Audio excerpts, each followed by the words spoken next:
here with Heather Hardy. How are you, Heather? Doing well, and yourself? I am doing well.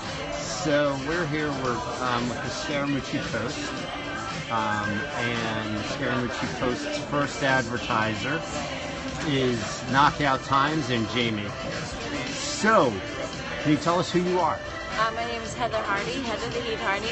I'm a professional boxer, undefeated at 20-0, and I'm also an undefeated mixed martial artist at 1-0, getting ready to have my second fight. You ready to have your second fight? When is that? It's October 20th with Bellator at Mohegan Sun. At the Mohegan Sun. And how long have you been boxing? I've been boxing for 7 years. And how'd you get into it? I just kind of fell into it really, like I did it as a hobby, and it turned out I was really good at it. And you were good at it, good enough to become not just undefeated, but you're the champ. Yes. All right. And so in what weight classes are you? 126 pounds.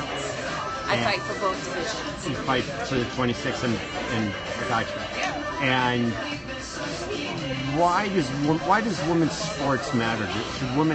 Should females be allowed to be athletes? What do you think? I think that women's sports is just as important as, there's no such thing as women's sports. It's sports. It's sports. And girls and guys are doing the same thing, and I think that the more that we have to say things like women's sports or females doing this or females doing that, it's the same thing. It's just we're just people doing stuff good too. So when you were in Madison Square Garden and you were fighting, you were just an athlete? Yes. Right, and you think that... I was still a mom and still a woman and still a lady, and I put on a dress and high heels after I came out, but I fought in there like a fighter, not like a girl.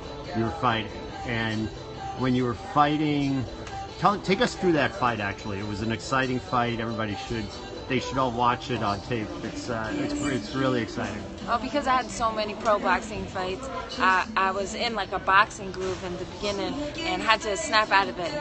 But once I settled in and I found my stride, I was able to stop her in the third round.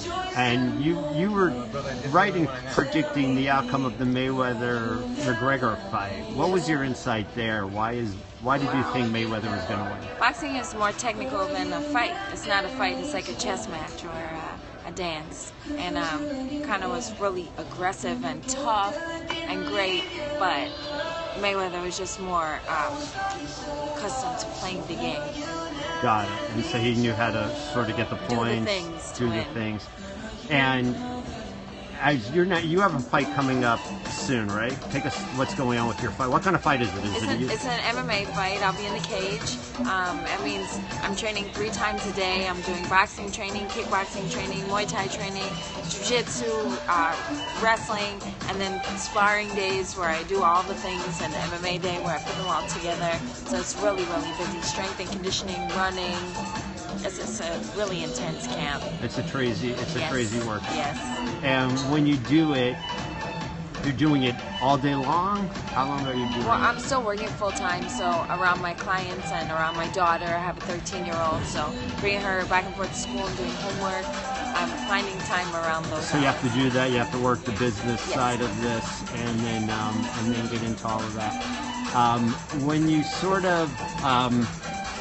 when you go through and you do all these things, what's sort of where are you at now? Like, where's the biggest, what did you learn the most from your first fight? I'm doing a lot better at my jiu-jitsu. You really didn't get a chance to see it in my first fight because we stayed up standing up. But I'm kind of excited if this one goes to the ground because I learned a lot of cool stuff. So who are you fighting, actually? I'm fighting Christina Williams. And has she an experienced MMA fighter? She was undefeated as an amateur. This is going to be her pro debut. She did a bunch of Muay Thai fights and stuff, and some amateur MMA fights, but this is going to be her debut. This is going to be her debut. But she was undefeated so far, so. All right. And what do you study? Are you able to study her fights, or how does that work? I don't do that because then you get too preoccupied with things you see. So my coaches will watch her tape and see her strengths and weaknesses and train me for that. So I'm just ready to fight. You're just ready to go. Like, how many fights a year do you expect to have? 4 to 5. And those every maybe 6 weeks. 4 to 5 MMA fights, or both? Both. So you're going to have in total 4 to 5 times. All right. And when you somebody here is asking, what do you think about Jessica I? I don't know who she is. I'm sorry. Okay. I'm sure she's great. That's and how did you get it? Like, what sort of was the reason that you decided to switch into MMA? Well, they're not paying female boxers. I made more in my professional debut as a mixed martial artist than I made in my 20th title defense as a professional boxer. I was on Spike TV for my first fight. I got tons of press and publicity and promotion, and I wasn't getting that in boxing. They don't put females on TV. They don't pay us girls to fight. And as much as I love to box, and I can never give it up because it's what I love, it's like a bad boyfriend. Like, there's such a thing as a bad boyfriend yes. from a girlfriend's perspective? Yes. But someone said that a long time ago. Paulie Malignaggi just said it's like a bad girlfriend. It's like you love her so much, but she keeps knocking you down, and that's how I felt in boxing.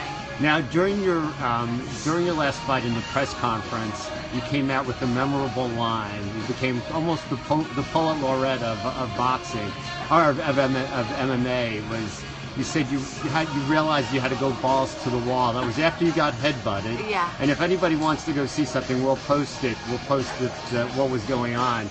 But you got headbutted. It was at the end of the final round. Yes. Take us through what was going through your mind at that time. Well, I've like I said, I've been a professional a while, and I know that when the refs are afraid that you're hurt, that they will stop the fight. To be cautious, and so I had to really prove that I wasn't hurt, and I was physically okay to continue, and I wanted to continue.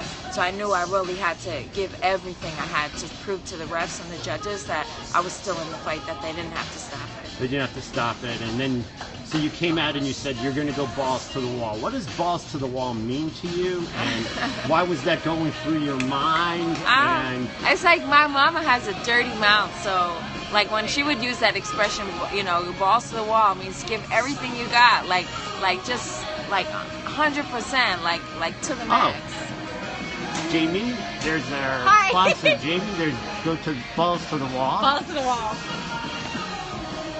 And so you just went all out. So you just like threw it like as if nothing else in the world matters. Nothing you else just in the world. give it everything you got. Now, how can you do that all the time, or is it difficult for you to sort of sustain? Like, do you lose focus when you're going balls to the wall? Well, there's it's like fighting is like an art, right? You try we say in Gleason's, Coach Cat, Leon Taylor always says, like, you go in there and you try to make it a nice, beautiful dance, like boxing, but sometimes that don't work, and you got to take it to the street. Take it to the street, go to So, you try what you got, but if you need to, you take it to the street, and I took this one to the street. You're a champion. What kind of advice do you have for women in the world of sports who are pursuing, and like what can they learn from you as like a champion that they look up to?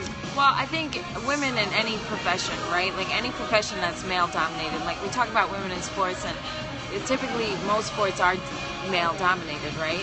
But it goes for like any profession. Like when I started boxing, a lot of people told me, don't do this, it's not going to be a job, it's going to be a hobby, this is for fun. And I thought, how can I change that? So if you always use that approach, how can I change this? Never accept where you are or what you have, because there's always more. There's always more to do. Somebody's asking here, did you ever get involved in a street fight? You have? Not since I learned boxing and fighting. People stay away from you. Like now, like people, like I'll be just looking at them like, I will kill you, and I have to check myself. But when I was a kid, it's no.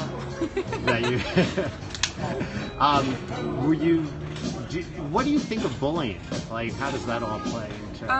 I think I'm a mom, and when I think of someone bullying my kid, I just want to bulldoze them. It's just such a horrible thing.